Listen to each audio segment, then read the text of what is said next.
isinya sanad. Kenapa kita ribut-ribut dengan sanad? Iya kan? Iya, kemana saja.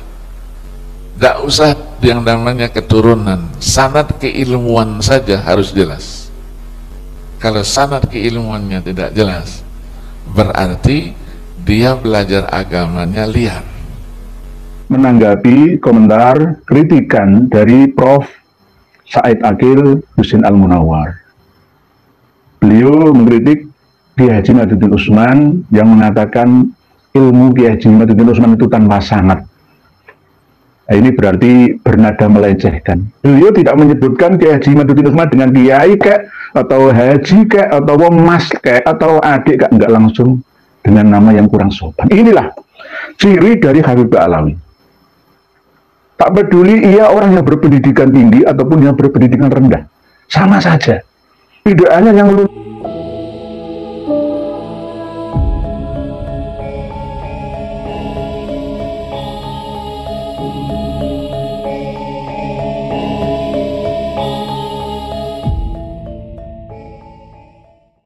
ya, yang kemarin diributkan oleh ya, Imad namanya ya, dari Banten, Imad.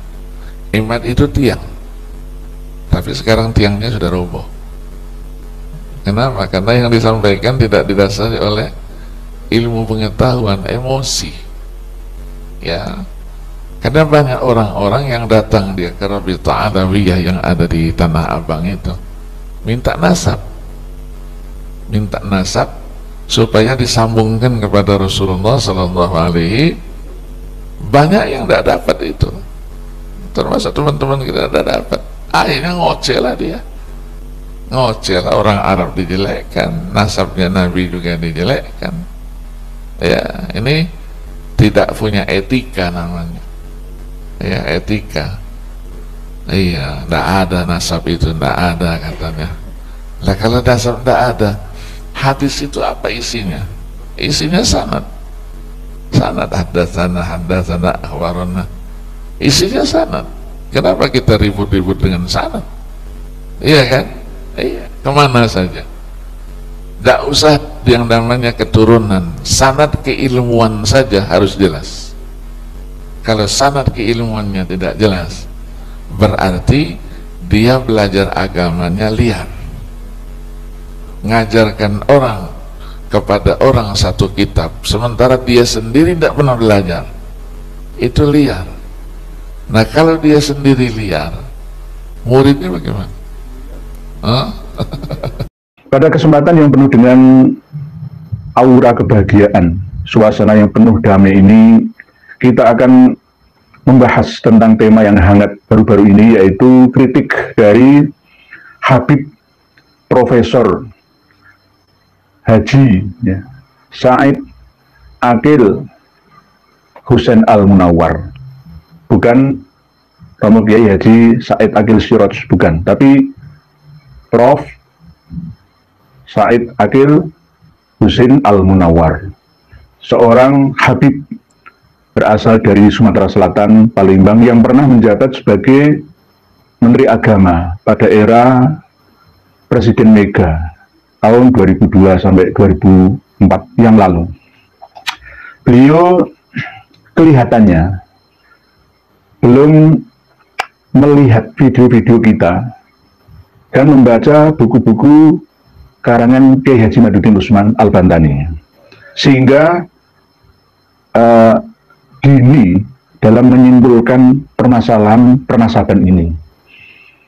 Beliau seorang profesor, namun tidak serta-merta itu menjamin kealim dan kealamahan seseorang.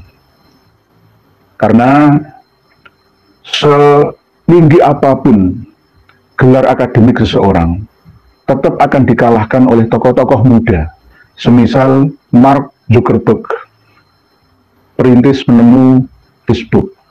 Begitu juga anak-anak muda, penemu YouTube. Begitu juga tentang Microsoft, Bill Gates, teknologi informasi, dan lain-lain. Oleh sebab itu, dulu tidak ada yang namanya Facebook.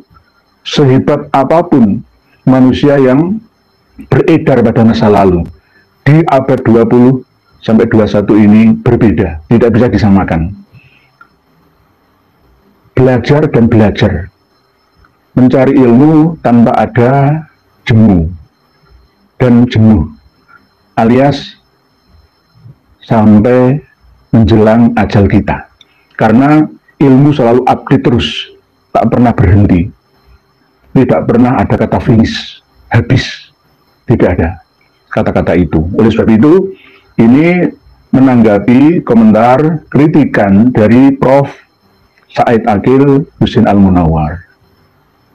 Beliau mengkritik Kiai Haji Madzuddin Utsman yang mengatakan ilmu Kiai Haji Madzuddin Utsman itu tanpa sanad. Nah, ini berarti bernada melencehkan. Beliau tidak menyebutkan Kiai Haji Madzuddin Utsman dengan kiai kek, atau haji kek, atau mas kek, atau adik kek, enggak, langsung dengan nama yang kurang sopan. Inilah ciri dari Habib Ba'alawi. Tak peduli ia orang yang berpendidikan tinggi ataupun yang berpendidikan rendah, sama saja. Tidak hanya yang lulusan Orekoh, lulusan pesantren, sama saja. Merendahkan orang yang di luar klannya. Itu ciri khasnya itu di situ. Gitu. Ini tidak sesuai dengan ajaran Nabi kita Muhammad Rasulullah SAW. Jelas tidak ada tuntunannya, tidak ada dalilnya, dan bahkan mengatakan Kiai Haji Madzuddin Utsman itu ilmunya tak bersanad. Berarti mengakui bahwa ilmunya sendiri yang lebih bersanad. Kita mengakui kesahihan kealiman beliau, memang. Tapi sekali lagi saya katakan, sekarang ini sama-sama, sama-sama. Tidak ada yang paling dari segalanya. Analogi sudah saya sampaikan. Yang menemukan mesin ATM store tarik tunai sama kartu ATM itu siapa? Apakah seorang tokoh muslim kita? Enggak. Dan kita terpaksa harus mengikuti pola perkembangan ilmu dan teknologi itu. Begitu juga Kiai Haji Madzuddin Utsman mengarang buku Habaib Keturunan Nabi. Benarkah? Walaupun bukunya kecil, tapi jangan diremehkan. Cabai rawit ini isinya. Dan beliau sudah menyiapkan yang nanti diterjemah ke bahasa Inggris, ke bahasa Mandarin, ke bahasa Jepang, dan lain-lain. Bahasa Arabnya sudah ada. Ya. Ini lebih mudah dipahami, ada Arabnya, ada Latinnya. Tidak hanya buku ini, beliau sudah pernah menyampaikan beberapa kali tentang penelitiannya. Dan saya termasuk orang yang setia mendukung beliau, Kiai Haji Madzuddin Utsman. Bukan berarti saya taklid buta, enggak. Jika Kiai Haji Madzuddin Utsman salah, saya akan mengingatkannya. Sama. Selama ini 99% ijtihad beliau tentang pernasaban ini, tentang perhabiban ini sudah benar-benar sahih.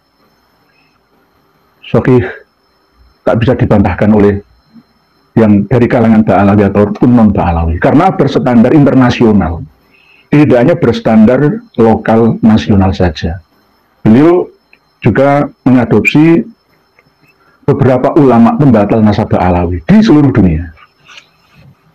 Oleh sebab itu, kita tidak boleh meremehkan siapapun. Begitu juga saya pun tidak meremehkan keilmuan dari Habib Said Aqil Al-Munawwar.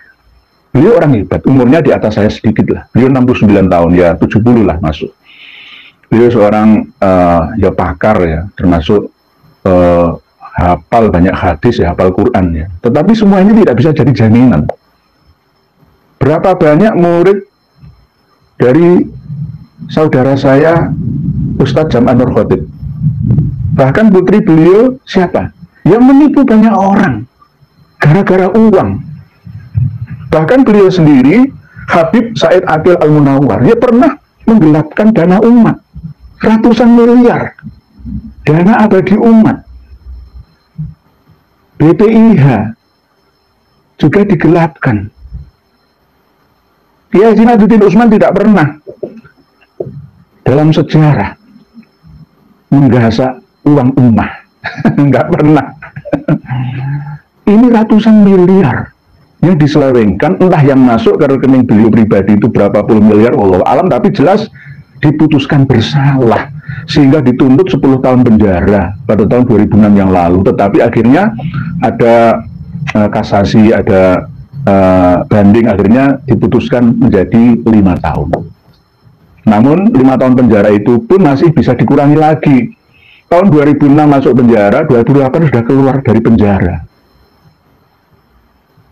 Ya ini bagaimana?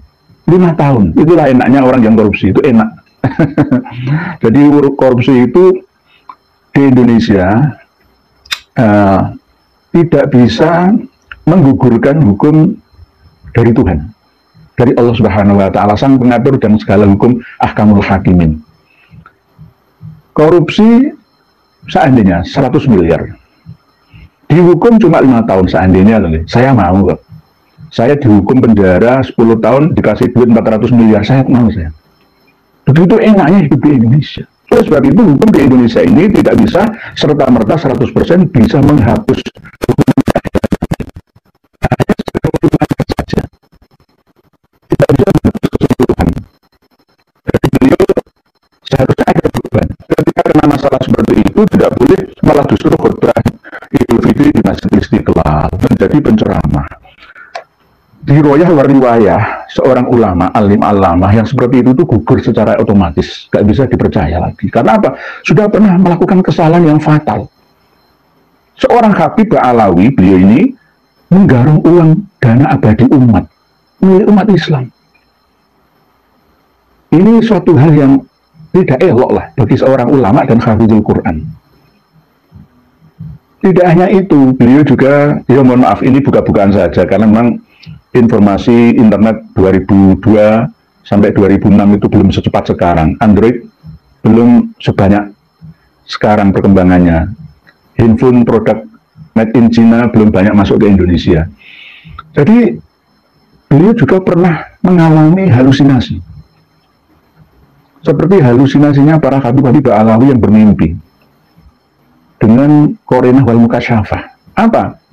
Berdasarkan mimpi-mimpi dari ulama-ulama, mungkin suhu-suhu dukun-dukunnya, bahwa di situs Batu Tulis Bogor Selatan itu ada kandungan emas, harta karun peninggalan Prabu Siliwangi. Di situs Batu Tulis Bogor itu, yang isinya emas.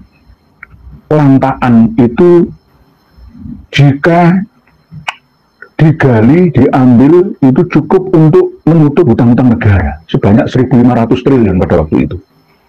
Cukup untuk menutup hutang-hutang negara Indonesia kita ini. Tapi akhirnya setelah digali sembunyi-sembunyi, tapi banyak yang mengetahui, digali sepanjang 6 meter, sedalam 2 meter, selebar 1 meter, nggak ketemu. Alasannya macam-macam ceritanya. Wow, ini nggak ikhlas, belum waktunya, karena kurang adanya keikhlasan sang empunya atau sebagian dari tokoh negara. Macam-macam alasannya, ternyata nggak terbukti. Keprank. Seorang menteri agama, seorang alim alama, seorang profesor, seorang pengarang buku, pengarang kitab-kitab yang berharga, tapi ternyata ya bisa di-prank gitu loh. Inilah yang tidak kita percaya 100% pada apa yang beliau sampaikan ya. Mohon maaf. Saya dipesan oleh Kiai Haji Mahyudin Usman sebelum saya live ini, hubungi saya langsung, siap untuk berdebat dengan Prof. Said Akil Al-Munawar. Tentukan di mana tempatnya, saya akan mendampingi beliau dari belakang sebelah kanan sebagai makmum nomor 1 di belakang Kiai Haji Mahyudin Usman untuk mendampingi, untuk berdebat. Mumpung ini ada tokoh yang cukup mumpuni dari kalangan Alawi untuk kita respon bersama. Kalau hanya sekedar mukidin atau calon habib itu mutunya kurang lah menurut saya. Kalau ini mutunya benar-benar tinggi, bermutu tinggi. Beliau Prof. Kiai Haji Al-Habib Said Akil Husin Al-Munawar. Monggo Yai, monggo Habib, ayo kita ketemu di mana, tentukan. Tolong jika ada murid beliau atau pengikut beliau, tolong menulis di kolom komentar video kami ini, atau tolong tuliskan kontaknya. Kita bertemu di mana? Kalau di Jawa Timur ini saya bertetangga dengan Gus Fahru Rozi, sudah saya tantang diskusi, ternyata balasannya malah kurang berarti, malah mengarang syair. Syairnya itu bahasa Arab salah menisan. Adi matul jawab itu salah. Dalam rangkaian urutan bahasa Arab itu tidak boleh. Adimul jawab. Kalau adimatul ijabah, bukan adimatul jawab. Ya nggak apa-apa, maksudnya kemungkinan dengan diamnya Gus Fahru Razi itu mengatakan beliau itu orang yang kelas tinggi, seperti singa. Kami ini seperti serigala atau anjing-anjing belaka. Membuang waktu yang sangat berarti ini untuk menanggapi beliau, saya kira kurang etis. Ya, lebih baik beliau seorang tokoh Habibah Alawi langsung, yakni Habib Said Akil Husin Al Munawwar.